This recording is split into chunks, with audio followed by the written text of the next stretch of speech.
ಶಿಡ್ಲಘಟ್ಟದಲ್ಲಿ ವಿವಿಧ ನಿಗಮಗಳ ಮಂಜೂರಾತಿ ಆದೇಶ ಪತ್ರ ಹಾಗೂ ಹೊಲಿಗೆ ಯಂತ್ರಗಳ ವಿತರಣೆ. ಸರ್ಕಾರ ಜಾರಿಗೆ ತರುತ್ತಿರುವ ಕಲ್ಯಾಣ ಯೋಜನೆಗಳು ನಿಜವಾದ ಅರ್ಹ ಫಲಾನುಭವಿಗಳಿಗೆ ತಲುಪಿದಾಗ ಮಾತ್ರ ಸಮಾಜದ ಸಮಗ್ರ ಅಭಿವೃದ್ಧಿ ಸಾಧ್ಯ ಎಂದು ಶಾಸಕ ಬಿಎನ್ ರವಿಕುಮಾರ್ ಹೇಳಿದರು.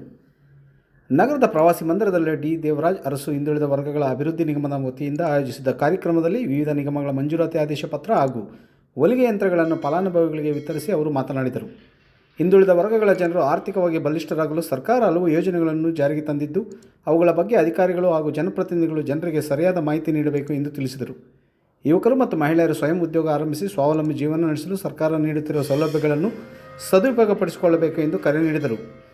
ಕಾರ್ಯನಿರ್ವಾಹಕ ಅಧಿಕಾರಿ ಆರ್ ಹೇಮಾವತಿ ಮಾತನಾಡಿ, ಶಿಕ್ಷಣ, ಸ್ವಯಂ ಉದ್ಯೋಗ ಹಾಗೂ ವಸತಿ ಸೇರಿದಂತೆ ವಿವಿಧ ಕ್ಷೇತ್ರಗಳಲ್ಲಿ ಸಹಾಯಧನ ಮತ್ತು ಸಾಲ ಸೌಲಭ್ಯಗಳನ್ನು ನಿಗಮದ ಮೂಲಕ ನೀಡಲಾಗುತ್ತಿದೆ ಎಂದು ತಿಳಿಸಿದರು.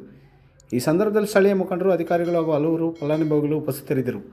ಶಿಡ್ಲಘಟ್ಟದ ಪ್ರವಾಸಿ ಮಂದಿರದಲ್ಲಿ ನಡೆದ ಕಾರ್ಯಕ್ರಮದಲ್ಲಿ ಫಲಾನುಭವಿಗಳಿಗೆ ಮಂಜೂರಾತಿ ಆದೇಶ ಪತ್ರ ಮತ್ತು ಹೊಲಿಗೆ ಯಂತ್ರಗಳನ್ನು ವಿತರಿಸಿದ ಶಾಸಕ ರವಿಕುಮಾರ್. ವರದಿ ಗುರುಮಡುಗು ಮೈತ್ರಿ ಲೋಕೇಶ್, ಕನ್ನಡ ಮೈತ್ರಿ, ಶಿಡ್ಲಘಟ್ಟ.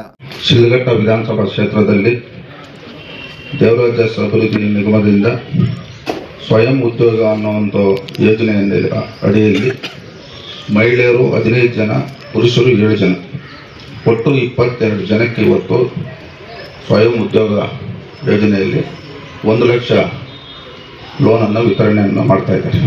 ಅದೇ ರೀತಿ ಒಕ್ಕಲಿಗರ ಅಭಿವೃದ್ಧಿ ಸ್ವಯಂ ಉದ್ಯೋಗದಲ್ಲಿ ಮಹಿಳೆಯರಿಗೆ 11 ಮತ್ತು ಪುರುಷರಿಗೆ 4, ಆ ಒಂದು ನಿಗಮದಲ್ಲಿ 15 ಜನಕ್ಕೆ ಇವತ್ತು ಫಲಾನುಭವಿಗಳನ್ನ ಆಯ್ಕೆ ಮಾಡಿ ಕೊಡ್ತಕ್ಕಂಥ ಕೆಲಸ ಇವತ್ತು ಮಾಡ್ತಾ ಇದ್ದಾರೆ. ಮತ್ತು ಡಾಕ್ಟರ್ BR ಅಂಬೇಡ್ಕರ್ ಅಭಿವೃದ್ಧಿ ನಿಗಮದಲ್ಲಿ ಗಂಗಾ ಕಲ್ಯಾಣ ಯೋಜನೆಯಲ್ಲಿ 8 ಜನ ಮತ್ತು ಆದಿಜಾಂಬವ ಅಂದರೆ SC ಲೆಫ್ಟ್ ಸಮುದಾಯದವ್ರಿಗೆ 11 ಮತ್ತು ವಿಶ್ವಕರ್ಮ ಅಭಿವೃದ್ಧಿ ನಿಗಮದಲ್ಲಿ 2 ಮತ್ತು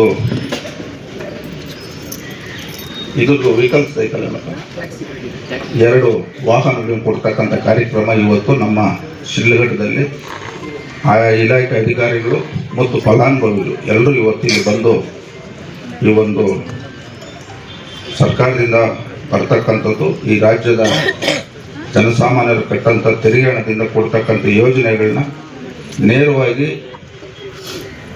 ಜನಕ್ಕೆ ತಲುಪಿಸಬೇಕು ಅನ್ನೋ ಉದ್ದೇಶದಿಂದ ಇವತ್ತು ಈ ಕಾರ್ಯಕ್ರಮವನ್ನು ನಾವು ಮಾಡ್ತಾ ಇದ್ದೀವಿ. ಒಟ್ಟಾರೆ ಇವತ್ತು ಶಿಡ್ಲಘಟ್ಟ ವಿಧಾನಸಭಾ ಕ್ಷೇತ್ರದ ಸ್ವಾಭಿಮಾನ ಮತದಾರರು ನಮಗೆ ಅಧಿಕಾರ ಕೊಟ್ಟಂಥ ಸಂದರ್ಭದಲ್ಲಿ ನಾವು ಈ ಕ್ಷೇತ್ರದಲ್ಲಿ 34 ತಿಂಗಳ ಅಧಿಕಾರ ಅವಧಿಯಲ್ಲಿ ಪ್ರಾಮಾಣಿಕತೆಯಿಂದ ಸಂಬಂಧಪಟ್ಟಂಥ ಎಲ್ಲ ಇಲಾಖೆ ಅಧಿಕಾರಿಗಳನ್ನ ಕರೆಸಿ ಇವತ್ತು ಸರ್ಕಾರದಿಂದ ಬರ್ತಕ್ಕಂಥ ಯೋಜನೆ ಆಗ್ಬೋದು, ಅಭಿವೃದ್ಧಿ ಬರ್ತಕ್ಕಂಥ ಕೆಲಸಗಳಾಗ್ಬೋದು, ಇದರಲ್ಲಿ ಯಾವುದೇ ಮಿಸ್ಆಪ್ರೇಟ್ ಆಗಬಾರ್ದು ಅನ್ನೋ ಒಂದು ಸೂಚನೆಯನ್ನು ಕೊಟ್ಟು ಇವತ್ತೆಲ್ರಿಗೂ ಇವತ್ತು ನಾವು ಸಂವಿಧಾನ ಅಡಿಯಲ್ಲಿ ನಾವು ಕೆಲಸ ಮಾಡ್ತಾ ಇದ್ದೀವಿ. ಇವತ್ತು ನಮ್ಮ ಕ್ಷೇತ್ರದಲ್ಲಿ ನಾವು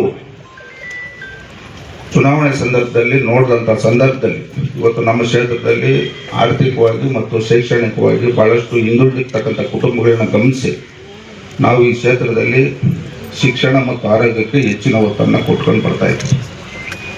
ಈ ಒಂದು ನನ್ನ ಒಂದು ಅಧಿಕಾರ ಅವಧಿಯಲ್ಲಿ ಇನ್ನು ಮುಂದೆ ಇರ್ತಕ್ಕಂಥ ವರ್ಷಗಳಲ್ಲಿ ಬರ್ತಕ್ಕಂಥ ಯೋಜನೆಗಳನ್ನ ಎಲ್ಲ ಇಲಾಖೆ ಅಧಿಕಾರಿಗಳು ಸೂಕ್ತವಾಗಿ ಫಲಾನುಭವಿಗಳನ್ನ ಆಯ್ಕೆ ಮಾಡಿ ಕೊಡ್ತಕ್ಕಂಥ ಕೆಲಸ ಮಾಡಬೇಕಂತ ಈ ಸಂದರ್ಭದಲ್ಲಿ ಹೇಳ್ತಾ, ಇವತ್ತು ನಮ್ಮ ಈ ಒಂದು ಕಾರ್ಯಕ್ರಮದಲ್ಲಿ ನಮ್ಮ ತಾಲೂಕ್ ಪಂಚಾಯತ್ ಯುವ ಆದಂಥ ನಮ್ಮ ಹೇಮಾವತಿ ಮೇಡಮ್ನವರು ಮತ್ತು ನಮ್ಮ ಹಿರಿಯರು ಮುನಿಯಪ್ಪನವರು, ರಾಮಣ್ಣವರು, ನಮ್ಮ ಜಾಗೃತಿ ಸಮಿತಿ ಸದಸ್ಯರು ಮಂಜಣ್ಣವರು, ನಮ್ಮ ಗಂಜುವಂಟೆ ಅಧ್ಯಕ್ಷ ಆದಂಥ ಮೂರ್ತಣ್ಣವರು, ನಮ್ಮ ಎಲ್ಲ ಈ ಭಾಗದ ಮುಖಂಡರುಗಳು ಹಾಗೂ ವಿಶೇಷವಾಗಿ ನಗರಸಭೆ ಸದಸ್ಯರು ಈ ಕಾರ್ಯಕ್ರಮದಲ್ಲಿ ಭಾಗವಹಿಸಿರ್ತಕ್ಕಂಥ ಎಲ್ಲ ನನ್ನ ಅಕ್ಕ ತಾಯಂದಿರು ಮತ್ತು ನಮ್ಮ ಸ್ನೇಹಿತರಿಗೆ ಈ ಸಂದರ್ಭದಲ್ಲಿ ನಾನು ಧನ್ಯವಾದ ಹೇಳ್ತಾ ನಾನು